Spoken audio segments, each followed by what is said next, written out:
Hey y'all, so today I will be doing a review and tutorial of a few of the items that I got from the 2015 Fall Chanel collection.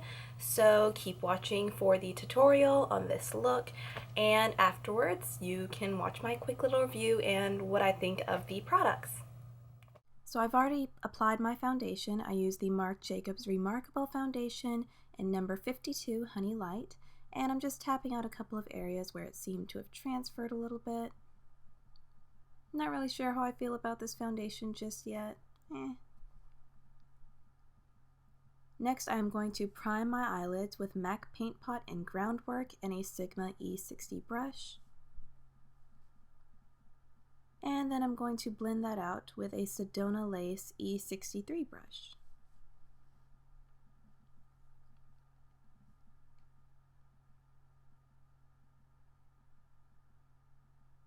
Next, I am taking the Chanel Entrelacs eyeshadow palette, that second light brown shade, and a MAC 217 brush to pop that in the crease. And then I'm going to take a MAC 239 brush and the middle shade, and we're going to put that all over the lid, and we're just going to keep building it up until it gets to the intensity that we want.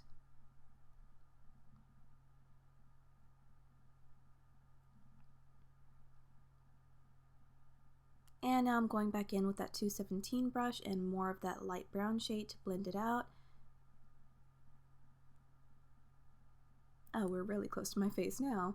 And I'm going to take that Sedona lace with no extra product just to blend it out a little bit more, make sure everything is nice and blended. And then back again with the 239 brush and that black eyeshadow from the Entrelacs palette, and we're going to put that in the outer corners to add some definition. And I am going to put MAC Costa Riche eye kohl on my inner rim. I forgot what that was called for a second.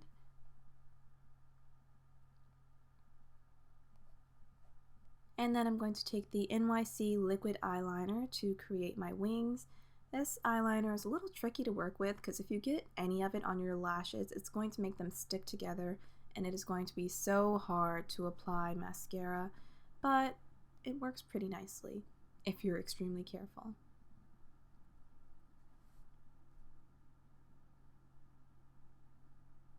And while that eyeliner dries, we are going to take the Soleil Tandy Chanel and a Real Techniques face brush, and we're just going to bronze our face a little bit, add some warmth.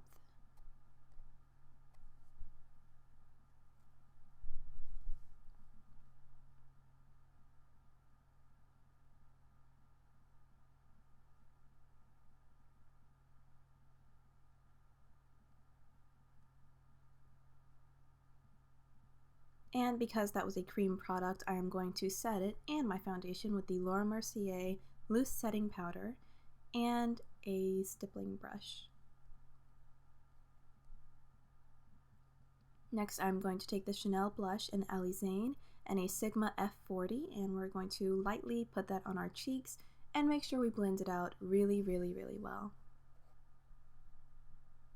Now we're going to take the Chanel illuminating powder and a MAC 109 brush to highlight our cheekbones.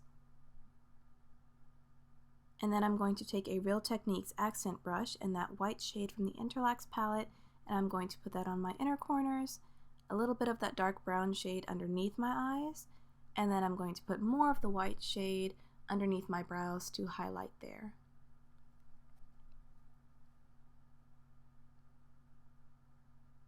And after this, I used the Diorshow Iconic Overcurl Mascara, but I forgot to record myself applying it.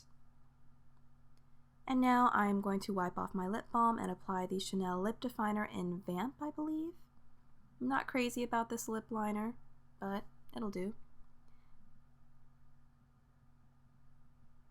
Yeah. And this is the Chanel Allure Velvet in the word that I cannot pronounce. Okay, so my camera died when I was putting the lipstick on, but I just finished off with that lipstick, and I guess we can go ahead and start with that since that was the last thing y'all saw. So this is the lipstick, and this is the Rouge Allure Velvet. I cannot pronounce the name, so I'm not even going to try, but I will list it in the description, and it's number 51. I don't like this color on me. I do like cherry reds on me, but this one I just wasn't feeling it, which is why I paired it with a darker lip liner.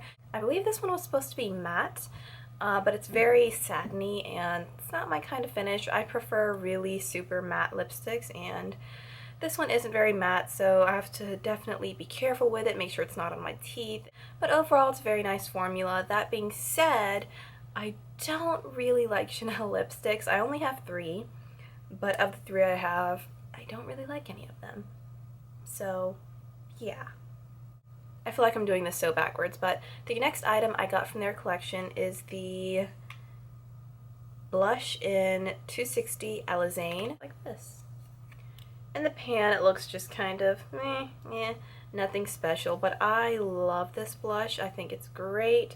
It's kind of mauve-y and warm, and it has this great golden shimmer in it, and so when the light hits, it's just beautiful. I do have to be very careful with this blush because I find that it can look a little dirty if I'm not careful, if I put on just the tiniest bit too much, so I have to be very careful with how I apply it. But I absolutely love this blush. I think it is fantastic, and it's stunning for fall. And the next product I got is the Entrelacs eyeshadow palette. I think that's how it's pronounced. And here we go. Entrelacs eyeshadow palette. Here are all the colors. This one on the end looks kind of like a pinky beigeish color. Then we've got black, a very pretty brown, this great really light brown for blending out, and then this white, it almost has like a pearlescent green gleam to it. It's really hard to describe it, but as you saw in the tutorial, they are very blendable, they're very pigmented, but I won't say this is a must-have palette. I do like it a lot. The only reason I got it is because it was limited edition. Like, honestly, slap a limited edition label on something and I will lust after it. That's the sad truth. But that being said, if this was one of their permanent palettes, I wouldn't have bought it. I think it's too expensive for what you get, and it's just not that groundbreaking. So if you're new to makeup and you're looking for some neutrals, or if you already have things like one of the Naked palettes, Naked Basics, things like that, then this is not a must-have. You don't need this. But if you're like me and you love neutrals, you cannot have enough neutrals. It doesn't matter if you have every neutral palette ever made, you need the next one too, then this is good. I really like it a lot. When I first got it, I used it a few weeks straight, I think, which is pretty surprising for me. I don't normally do that. So I do like this palette. I do like this palette a lot. I think it will be great for traveling because you can do really great daytime or work appropriate looks, or you can go really smoky. So I think it's a really well done palette. I love the design on the top, and yeah, I don't really have anything bad to say about these. I always use a primer with my eyeshadows regardless of the brand, so I can't really speak about longevity on this one. I don't think I tried it without a primer, but yeah. And the last item that I got from the collection is the Illusion Diem. I always want to say Illusion d'Ombre. The Illusion Diem in New Moon. If the information that I got is correct, this was actually a re-released product. Apparently it was really popular last year, and when I saw swatches online, I was just like, yes, I love the formula of these. I have maybe 3 or 4 others, not really sure, and this one is just stunning. I'm not flipping y'all off, that's why I'm keeping my other finger up, but it's just like bronzy perfection. It's so creamy. Look at that, just look at how that gleams. It is so stunning, and it has like all this kind of glitter in it, but the glitter doesn't really create too much fallout on it. I think this is stunning. I will say you definitely need a primer with this, and you definitely want to layer it over a powder eyeshadow. And I say that because the longevity of these aren't that great. I tried wearing this a couple times with primer, and I found that it wore off way too quickly for me. I was just looking in the mirror and I'm like, where'd it go? But that being said, I do love these. Slapping a little powder on underneath it isn't that big of a deal for me.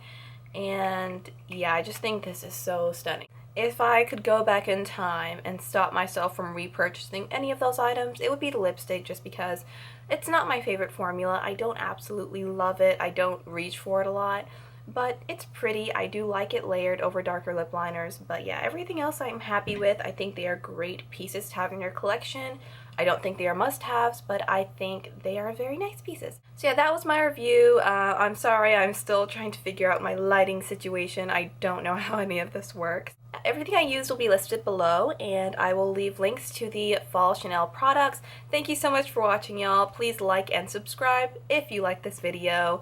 Yeah, thank you so much for watching, and I'll catch y'all in the next video. Bye!